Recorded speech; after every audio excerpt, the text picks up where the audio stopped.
Ku sadari akhirnya kerampuhan imanku telah membawa jiwa dan ragaku ke dalam dunia.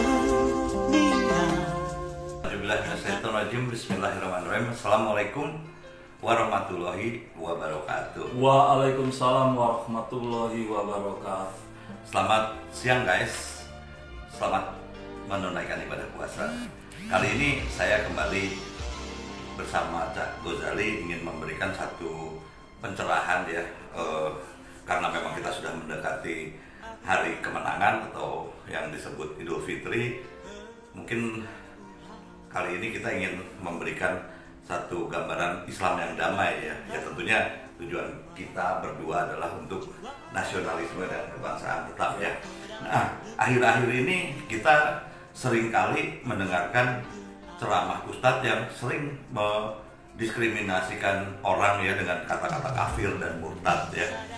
Ya, murtad itu sebetulnya ada dalam Al-Quran surat Al-Baqarah ayat 217. Oke, saya tidak akan bacakan ininya ya karena kepanjangan.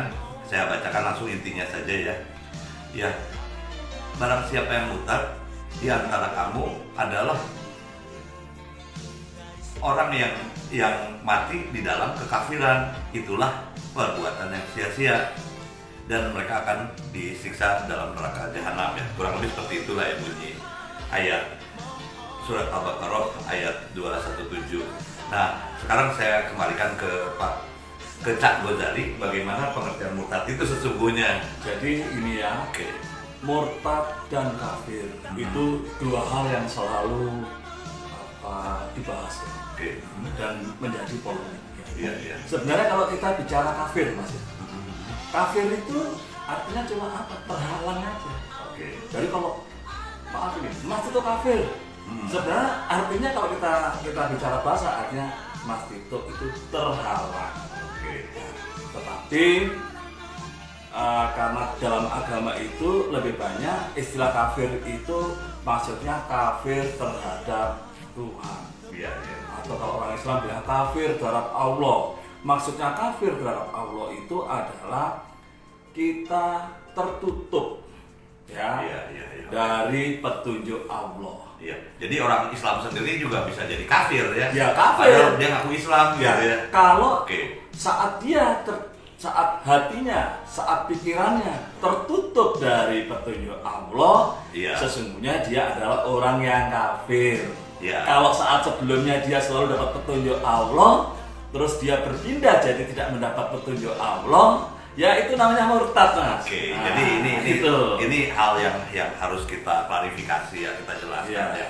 Ada beberapa ulama ya yang misalnya dia menipu orang, ngambil hartanya dengan keajaiban sedekah, itu tuh yang kafir tuh bukan berarti yang non muslim atau yang berbeda keyakinan ya.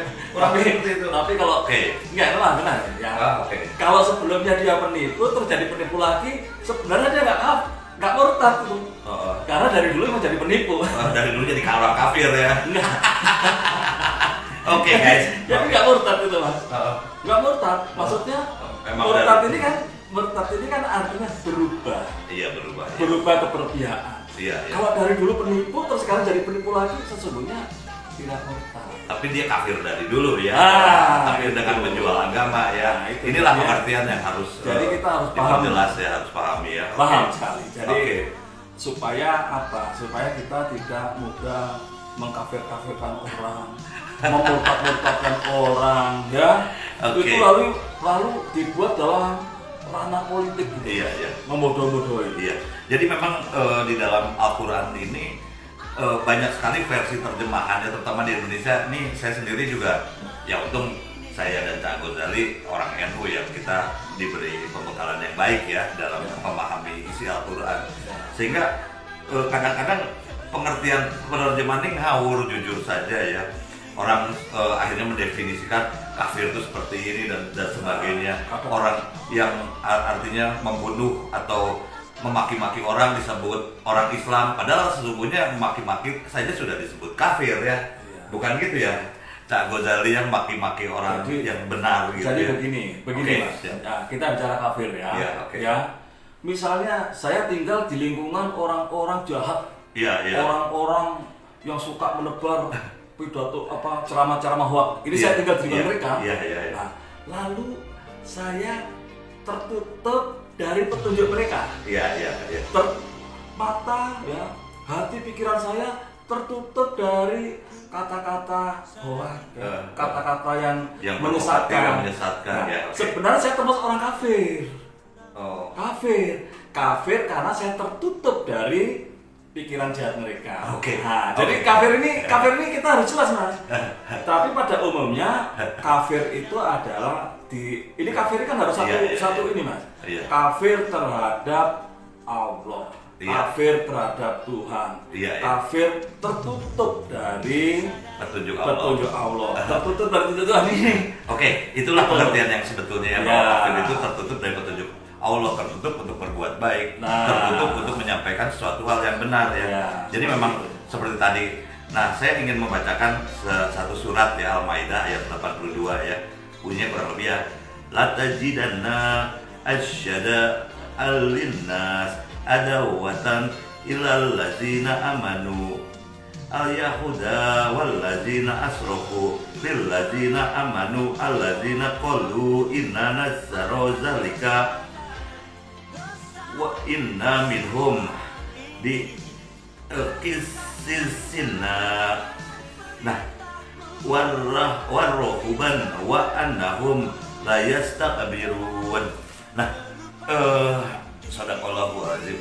Ini artinya ya kurang lebih seperti ini ya, kalau misalnya kita membaca mengartikan secara letterlek langsung ya. Sesungguhnya kami mendapatkan orang-orang mukmin yang menyatakan bahwa mereka adalah orang-orang soleh ya, orang-orang yang beriman. Itulah orang-orang Nasrani. Ini nyata loh dalam Al-Quran ya. Ini saya langsung menerjemahkan saja, Cak. Jadi sebetulnya orang Nasrani itu dianggap orang beriman oleh Allah ya, dalam surat Al-Maidah ayat 82 ya. Ya, saya tidak membacakan yang lain, yang langsung to the point-nya saja. Jadi orang ya Mas ya. Oke. Kan agama itu yang disampaikan para nabi dan rasul itu kan untuk berbuat baik. Iya, iya. Jadi mulai pada zaman Nabi Musa ini kan umatnya kan orang Yahudi. Orang Yahudi itu kalau yang mata, hati dan pikirannya itu mengikuti petunjuk Tuhan, ya petunjuk Allah ya, dia termasuk orang yang beriman. Tetapi orang Yahudi yang matanya, hatinya dan pikiran tertutup dari petunjuk Tuhan, mereka disebut kafir. Di agama manapun juga seperti itu sebenarnya diajarkan Nabi loh Mas. Jadi pada zaman-zaman para nabi dan rasul terdahulu juga ada istilah kafir, murtad, sama lah, nggak ada bedanya dengan di Islam. Oke guys, jadi sebetulnya itulah betapa damainya Islam sesungguhnya, betapa rahmatan lil alaminnya agama Islam sesungguhnya ya. Jadi kita memang belajar agama itu tetap harus dengan logika. Jangan percaya omongan orang, apalagi ustadz ulama-ulama yang sekarang cenderung mencari memperkaya diri dan menjadi bajingan ya, memecah belah bangsa. Ayo kita hadapi mereka dengan santun. Boleh saya kasih tips teman ya. Jadi beragama itu simple. Ya. Beragama Islam itu. Ya. Petunjuknya adalah apakah itu untuk memperbaiki akhlak? Apakah itu untuk menuju rahmatan lil alamin? Itu aja. Oke guys.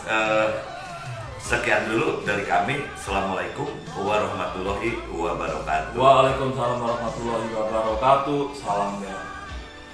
Tuhan